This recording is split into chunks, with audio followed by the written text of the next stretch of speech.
Welcome to the Dietitian Side Hustle podcast. My name is Katie Dodd, and I'm a nutrition entrepreneur.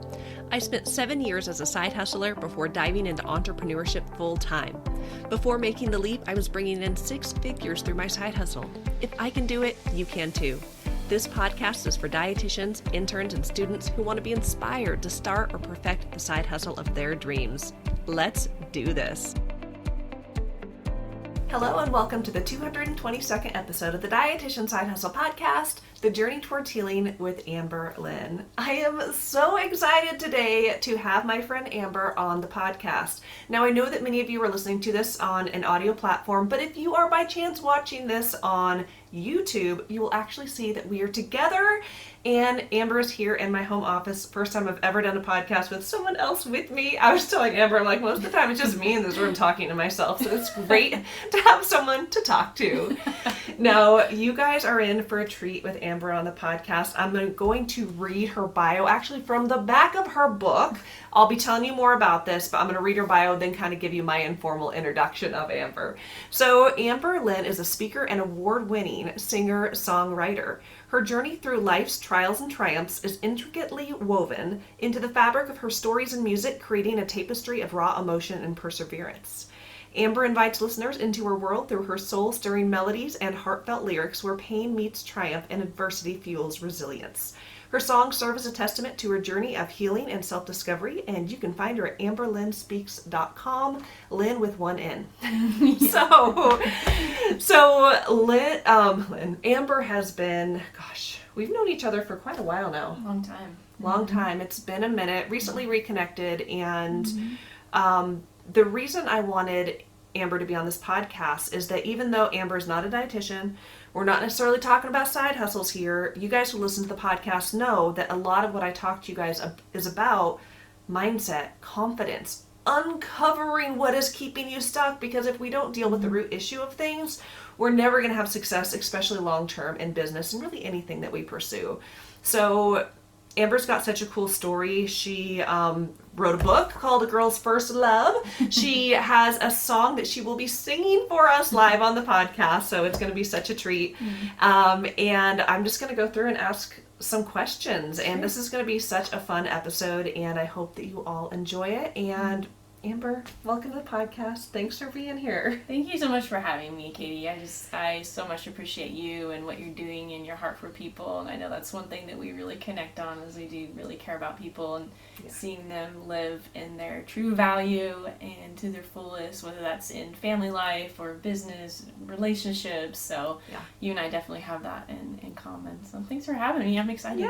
Yeah. So before we kind of get into the meat and potatoes of our questions, can you just introduce to people a little bit more about who you are and what you do? Yeah, so my name is Amber Lyn. I'm an award-winning singer-songwriter and now author. I also do life coaching. I'm a mom of 2. I have an 11 and a 13-year-old, so motherhood is a big part of my life also.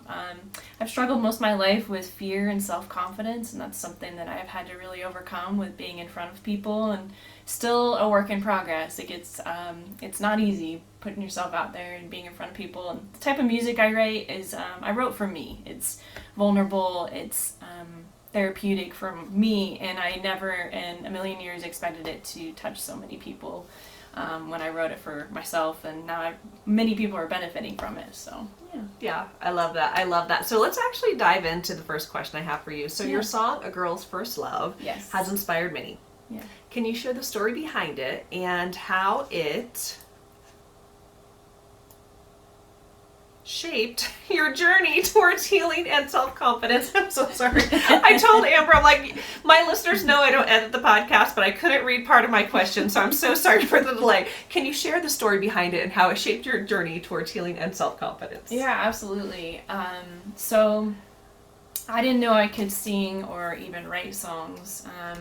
I grew up in sort of an unhealthy environment where I didn't have parents that really saw me or moved into me. My dad left when I was a young girl, and the result of that left a pretty big abandonment wound that I didn't even realize that I had until years later, probably in my 20s, when I had two very vivid dreams. I don't know if there's any dreamers out there where you have those vivid dreams, you wake up and you're like, you feel like you fully experienced that. Yeah. I had two, and the dreams were where I got to experience what it would have been like to be loved by a dad for the first time. And so when you grow up in an environment where maybe you don't have a parent that leaned into you, you don't really know the difference.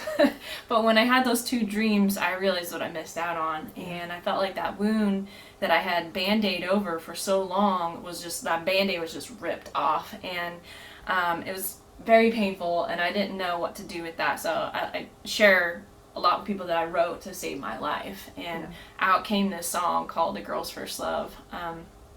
And I swore to myself that I would never share it with anyone. Like, this is my baby. I felt like it was a gift for me. Every time I would play it, I would cry, and it was just very healing for me. Tears are the blood of the soul, right? Yeah. Like, it's very healing to let that out. And my church at the time, I was helping lead worship, and they sent me to a conference for songwriting, and you're supposed to bring a song. And you ever get that, like, gut feeling where you just know you're supposed to do this, and even though it's like really scary and difficult to do it, I felt that. I felt like I need to bring A Girl's First Love and bring this song to this conference. So little did I know that this conference had some pretty well-known singer and songwriters who have have #1 hits on the Christian radio. And long story short, we're supposed to bring the song. My turn had come to play it in front of these judges. I think there was like 6 of them. And everybody else had recordings of their songs, and they were playing like a lot of worship music. And not that I have anything against worship music. I knew that my song wasn't like a worship song you'd be singing in church or something. So long story short, I asked the judges when it came to my time, I said, I don't have a recording. Would you be okay if I played this live? And they're like, sure. So I got my guitar out, and I was shaking, sweating a little bit, and I played it. And afterwards, you could hear like a pin drop.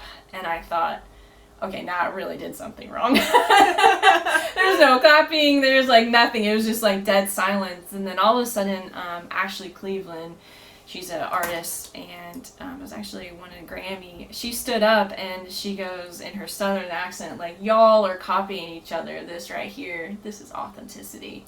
So they actually used my song as an example to the entire conference on how to write with authenticity and write for you, and how that when you do it for you, you affect many, which I hadn't really thought about that. So they ended up giving me an award on the song, and then asked me to play my song in front of the entire conference. I had never really been on any stages where I'm sharing my own music. I've never done an open mic, and here I was in a green room with these musicians and speakers in front of 1,000 people getting ready to get on on the stage. And you know, for someone that has stage fright, this is like your worst nightmare. Just but I just felt, again, in my gut and my instincts that this is special and I needed to do this even in the fear. And I'm so glad they recorded it, because I don't remember much when I played it. And looking back on it, I'm like, wow, like I can hear the little nervousness in my voice, but if anyone would have seen what was going on inside of me, like, it's miraculous that I was able to even play that. Yeah. Because like I said, growing up in a home where you're not seen, the cave, so to speak, or being unseen is actually the safe place. So here I am being vulnerable on stage, and I'm fully seen and exposing myself.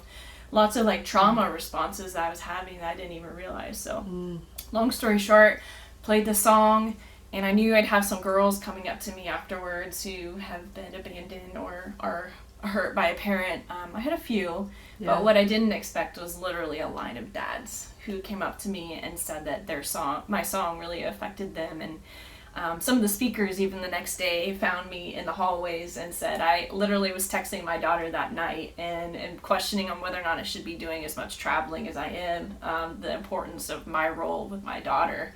I didn't really realize until I heard your song. So such a gift for me to be like, wow, there's actually dads that care. It's not just in a dream, you know? So that's how this song came about. And then I ended up getting it recorded in Franklin, Tennessee with Kent Wells, who's Dolly Parton's producer. In my book, I go into a little bit more details about the dreams and then the studio time and meeting him and how that all went. So just really kind of crazy how it all happened. But it's been really cool to see it not only heal me, but help heal and inspire others too. Yeah, I love that. I love everything about your story. And I love, too, because I got to sit back and kind of watch this whole story unfold, from going to the same church to seeing on Facebook that you went to this event and you won this award, and just all of these things that have unfolded over time. And there's a few things I kind of wrote down as you're talking. What I love about your story is that it was so unintentional. You never were like, I'm a singer-songwriter. I'm going to, become an entrepreneur and a singer and help other people through my own healing journey. It was just something that you fell into. Right. And even though you said it was really difficult, you did it scared. And I think for most people, we think like, I'll wait until I'm not scared. I'll do these things to make myself not scared. But I almost wonder if by falling face forward into something that you were scared, if that propelled you to do something that maybe you would have never done before. 100%. Yeah. 100%. Yeah. Yeah. And I've gotten to meet some really amazing people along the way. Have been like mentors and encouraging me. And whether they've been on the stage 6 months or 20 years, that they all struggle with fear too, which I thought was really interesting. I'm like, you've never won hits, and they're like, oh yeah, Amber, I still get nervous before each show. I was like, wow, that was encouraging to realize I wasn't like alone in that. But they don't let the fear stop them. Yes. Yeah, that's really important to pick up on. I think even in the business world, we think of people who are successful in business and we think that they don't struggle. And I still struggle. My business coach, who's crushing it, struggles. His business coaches who are like multimillionaires, they still struggle. It's just, I think having the authenticity to actually talk about the struggle is so important. So for sure. I love that. I'm curious to know, going a little off some of the questions I have, but I'm curious to know, how do you feel now when you get on stage? I have seen your video on YouTube where she is on stage. You could see it on YouTube where she's actually doing this performance that she wasn't expecting to do in front of, over 1,000 people? About 1,000 people, yeah. Yeah. And so my question is, how do you feel now getting on stage sharing the song? Is it still scary for you? Yeah, I had my first event here in our community, and I hadn't shared the song in a while, especially live and in my community, and I was a little surprised because I thought, that wound is healed, like it's a scar now, but that last line, it still choked me up, and I realized, I still have something there. But even then, I used to be afraid of like choking up or messing up. But when I do that, it really connects me with my people and the audience. All of a sudden, it's like you're human and they can relate to you, and then they come up to me and they're sharing their stories with me and opening up, and now I'm more approachable because I messed up or because I got choked up. So my fear of messing up is still there, but I've learned over time to kind of let go of the outcome, and if I do mess up, even though it's not really messing up, it's just showing them I'm human, reframing that, right, in our minds, it really actually is a lot of beauty in that. Yeah, yeah, I love that. And just even acknowledging that, because I titled this A Journey Towards Healing, and I just came up with that right before you came. Like, that's a good title. But I think when we look at this journey, we think that there's like an end point, and we think that I will be healed and everything will be good. But it's just having grace for ourselves and understanding it is a journey. It's like we continue to get better, but sometimes things come up and you just keep moving forward. Wouldn't it be nice though if you just had a pill, just like I want that pill. Heal and just be done, instead of working through the difficulty and the pain, and but that there's really no way around it, just through it. Yeah, and I love what you said about just how you have these conversations with people, and because you are authentic, people come up to you and they feel like they can connect with you.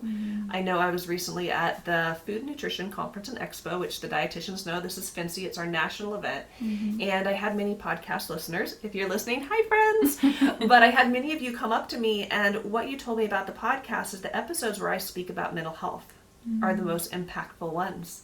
And it's so interesting to think you guys are listening to a podcast called Dietitian Side Hustle. It's about business. Why do I go into all these things?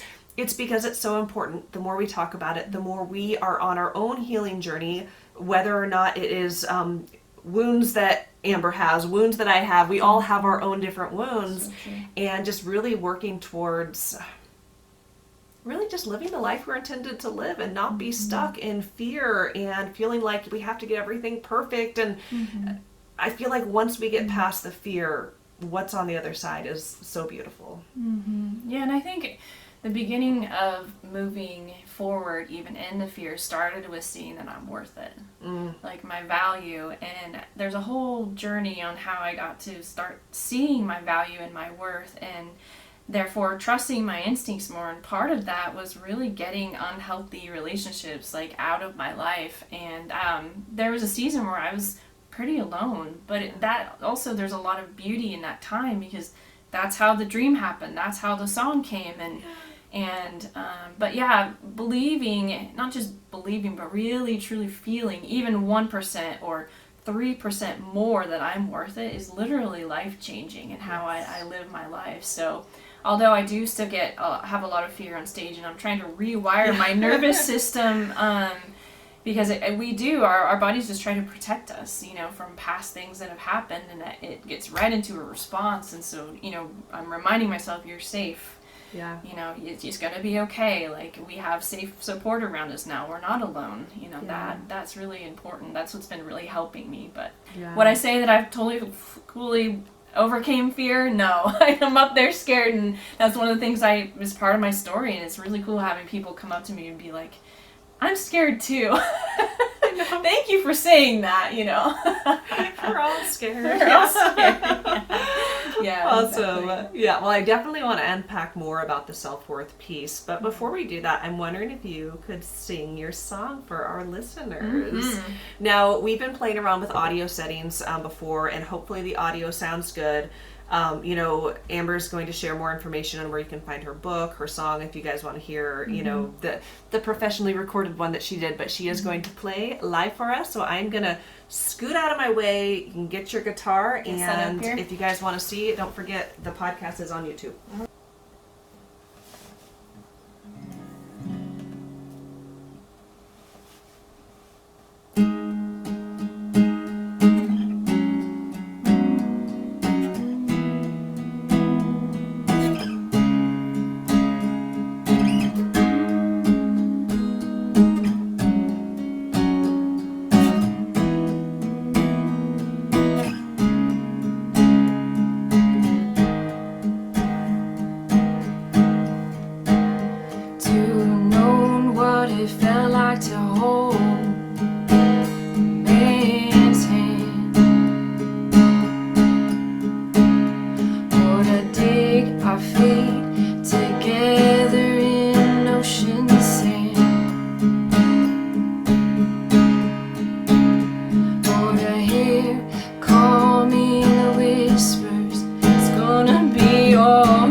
Supposed to be a girl's first love.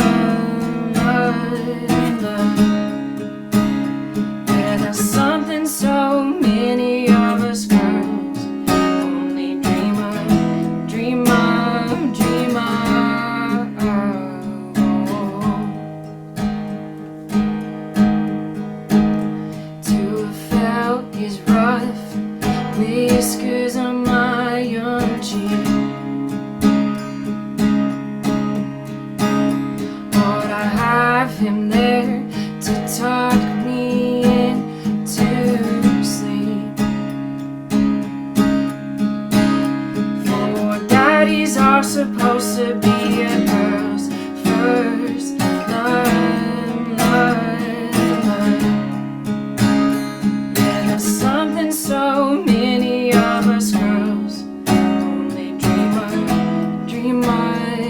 of.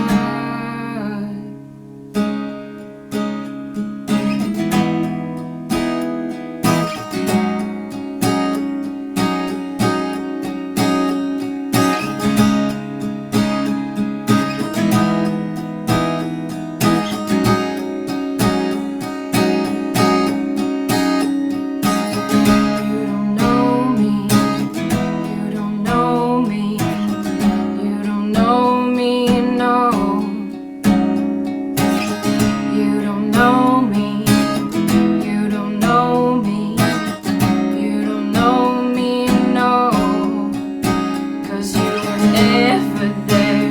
Oh, you never cared.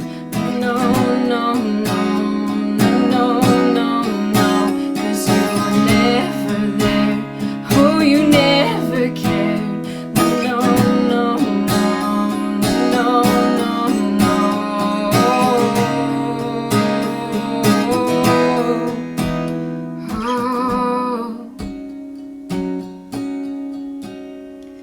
For daddy, you were supposed to be this girl's first love, love, love. Yeah, that's something this girl still dreams of, dreams of, dreams of. Oh.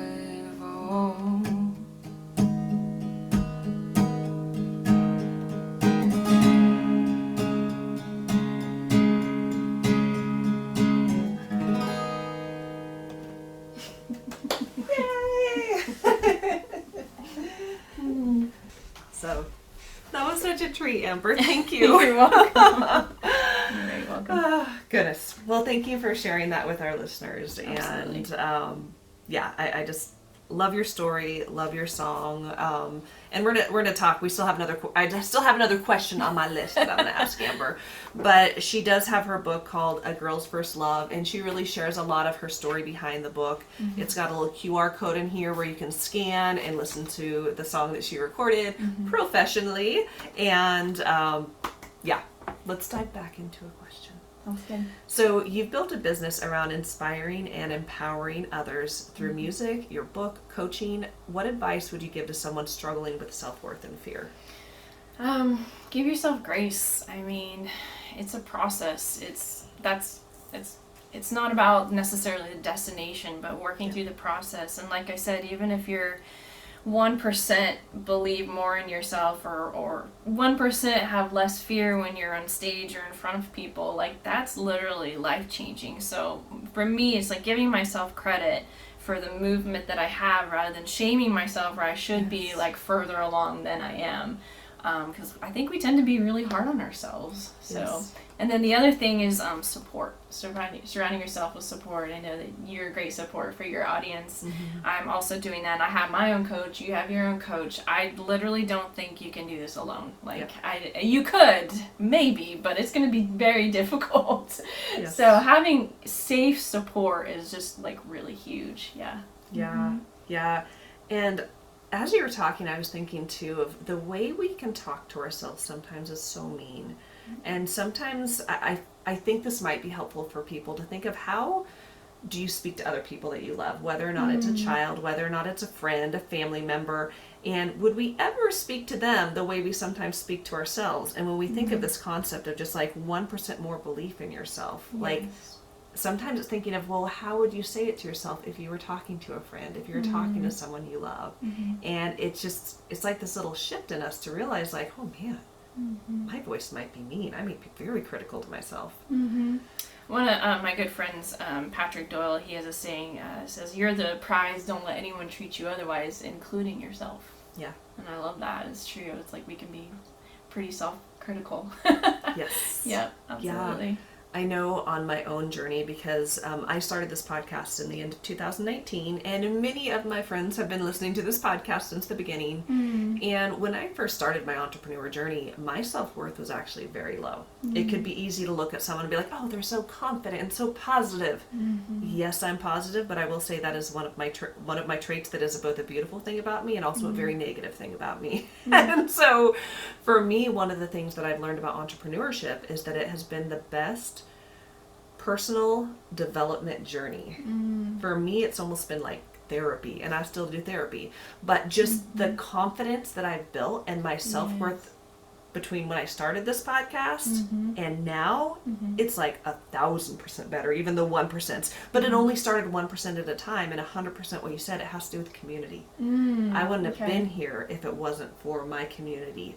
People who believed in me enough until I caught up. So would you say that it's because of your support and community that helped you get to that confidence, getting that feedback and that validation? Is that part of it? Yep. Community of, and also I think, you know, talking about this concept of doing things afraid, I've been terrified for a long time, but I just keep, I do it scared. I'm like, gosh, it's a lot. But I don't think I would do the things that are scary to me if it wasn't for my community to encourage me and lovingly push me and believe in me when I think I can't possibly do that. I think back to when I left my job at the VA. I was like, I cannot leave my job. Turns out I could, and I did. But I needed to have other people who believed in me. So yeah, I agree. Same. Yeah. So the right community is everything. Self-worth is everything. So is there anything else that you would like to say to our listeners as we kind of wrap up this conversation about just that journey towards healing? Yeah, I mean, you're worth it. You're worth living a life that aligns with who you are and your beauty. I mean, your beauty's there. It's always been there. But unfortunately, depending on who is in your life or circumstances, it gets suppressed. The realization of your beauty and that you are enough. And trust your gut. I mean, if you're feeling like you want to do something, then there's a reason for that. And I didn't understand the reasons. I just felt the gut feeling and learning and trusting that more, listening to that voice that I went to a conference recently, Gabor Mate, I don't know if you're familiar with him, but he does a lot about like trauma healing and things like that. He said a lot of times what we do is we feel it in our gut and then it goes to our mind and we convince ourselves out of it. I thought that is so powerful. I had like goosebumps. Like I do that all the time. Your gut is actually another. Is talking to you like your mind, but that and usually first, which is really interesting. I've never looked at it that way, but yeah. Yeah, I love that. So 3 things: you are enough. Trust your gut and do it scared. Yeah.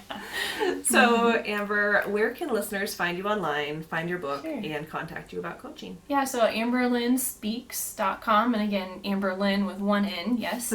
And then you can also email me at contact@amberlyn.com.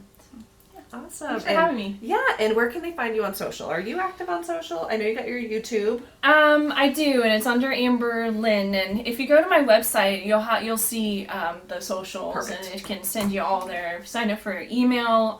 You'll get an email to you with all that information too. It's just a little bit easier. But yeah, feel free to check out me on Instagram and things like that. But everything's on the website. Yeah. Awesome. Cool. Well, thank you so much for being on the podcast. It has been a joy to speak about this, and I appreciate you so much. I appreciate you too. Thank you. Okay, you guys, wasn't that a fun episode? I had so much fun recording this, and I hope that you enjoyed listening to it. It was a first for the podcast, having someone come on and sing for us and share this beautiful story behind the song, behind the journey, and all of the things. So thank you so much for listening to the podcast. As always, I appreciate each and every one of you so very much. And if you want to learn more about the ways we could work together, be sure to head on over to katiedodd.com. This is my Linktree page, and I will see you all next week on the podcast.